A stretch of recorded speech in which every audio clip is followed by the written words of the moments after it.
Всем привет! Welcome to my channel! Alice Yummy Food! Today we're going to be making focaccia. Focaccia bread is my favorite. I learned this recipe from my French culinary school and I really wanted to share it with you. It's a professional recipe that was given to me in my culinary school, which means it's slightly different from the ones that you've probably seen online. So this is the proper way of making focaccia. We're going to be doing two recipes in one today. I'm going to show you how to make focaccia with rosemary garlic, and then we're going to show you focaccia how to make it with cherry tomatoes, olive oil and thyme, a bit of rosemary as well. So it's going to be absolutely delicious. This recipe is quite easy, just takes some time to wait, improve the dough, but trust me, if you follow my process you'll be able to make this bread at home as well. And guys, you can get access to all my recipes via the link under my video. So you have a link there, you click that, you can become a member today and you will get access to all my video recipes and obviously all the new videos that are coming out every single month. Now, let's get baking. To make our beautiful focaccia, first we need to prepare bigger. So we're going to mix warm water with plain flour and yeast in a small pot. You can use a stand mixer or just use your hand and a spoon like I'm doing here, and knead this bigger for a few minutes on your counter until all the ingredients are incorporated and it is nice and elastic, just like so. Because it's such a small amount, I decided to do this by hand, but of course you can use your dough hook in the stand mixer and mix everything there for about 5 minutes or so. Otherwise, this is very therapeutic to do this by hand and only takes a few minutes to complete. Once it's done, keep adding a little bit of flour if you need to, if the dough is very sticky, and then place it into oiled bowl. We're going to leave it to rise for about 1 hour or so in a warm place. You really want the bigger to become nice and big, rise and have nice air bubbles.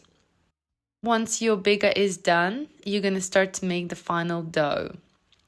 In your jug, add your lukewarm water, then add instant yeast and mix it through and set it aside for a minute.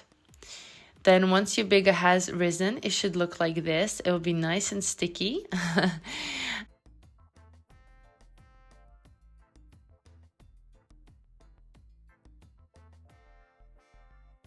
So in your stand mixer, you're going to add all your dry ingredients. And then you're going to add olive oil and then the water yeast mixture. You then, of course, want to add your bigger. And we're going to place everything onto our stand mixer and mix everything for a while.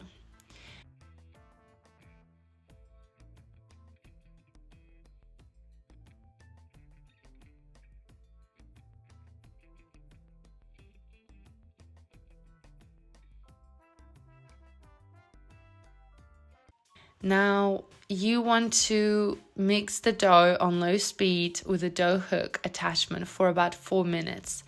The dough will be very loose, and that is absolutely normal. That's how it should be. Once your dough is done, you're going to place it into your oiled pan. Make sure it's nice and oiled. Be generous with oil and move it around so the dough can rise. And then add your dough in there. Wrap it in cling film. And you want to leave it in a warm place and set it aside for about 1 to 2 hours until it doubles in size, almost triples in size. Once your dough has risen, you want to take it out of your bowl, place it onto a floured surface. Keep adding a little bit of flour so it doesn't stick to your hands too much. And you just want to move it a few times, knead it a few times. You don't need to knead this for very long. The dough will stay sticky and will be very hard to work with. But we're not going to knead it for much longer. You want to cut the dough in half, as I'm making two different types of focaccia. If you're not making two different types, you can just use the same dough and place it onto your baking tray lined with parchment paper.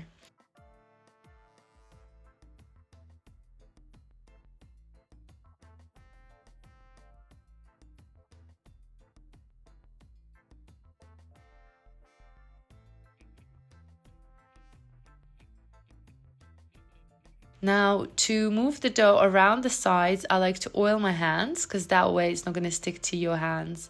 So put oil onto your hands and gently spread around your mixture. Move your dough. It will be easy to move it with your hands when they're oiled until you kind of fill up most of your space on your baking tray. Then cover the dough with cling film. Make sure it's not touching your dough. You want to proof the dough in a warm place for 30 to 40 minutes. While your dough is proofing, you can make your fillings. Now I'm going to show you 2 different fillings here today, but you can use your imagination and do whatever fillings that you want. So I'm going to make fresh rosemary and cherry tomato filling. So you want to place everything in a bowl together. I'm also going to add a little bit of thyme. You can do that as well. And I'm going to mix everything together and set it aside. That's my filling number 1. And then for my second filling, I'm going to add olive oil, crushed garlic. I like to use a lot of garlic. And then you're also going to add butter. Then I melted everything in a microwave just for 30 seconds until butter is melted, and mix everything together one more time. And that's 2 of your delicious fillings done. So once your dough has risen, you're gonna brush the dough lightly with olive oil, and then using only your fingertips, you're gonna gently press inside the dough, creating random indentations. So just have fun here and, prick the dough and have fun with it. Make sure your hands are oiled when you do it, otherwise it will get stuck to you. And then you want to scatter your fillings on top of each focaccia bread. So I'm using half for one filling. So I'm adding rosemary, tomatoes, and on to my second one, I'm adding rosemary and lots of garlic filling.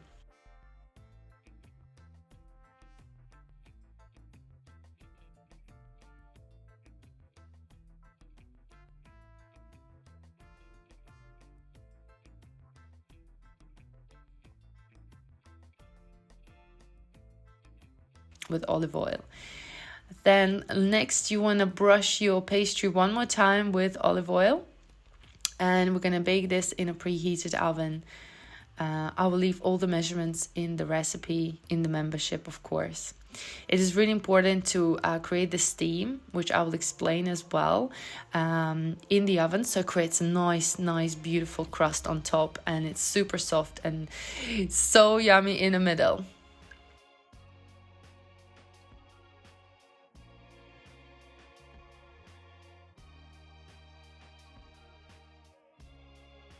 Now, once it's done, you want to brush it with olive oil, and of course serve with more olive oil and balsamic vinegar. You can dip the bread into any sort of sauces you want. You can eat it on its own. It's absolutely delicious, very fluffy. One of my favorite things to eat, and it's not hard to make. It just takes some time to proof the dough. It is very crispy on the outside and very soft and chewy on the inside. This recipe is perfect for the beginners and of course seasoned bakers as well. I can't really choose which one is my favorite. I love them both, so I hope you're gonna make this, and thank you for watching.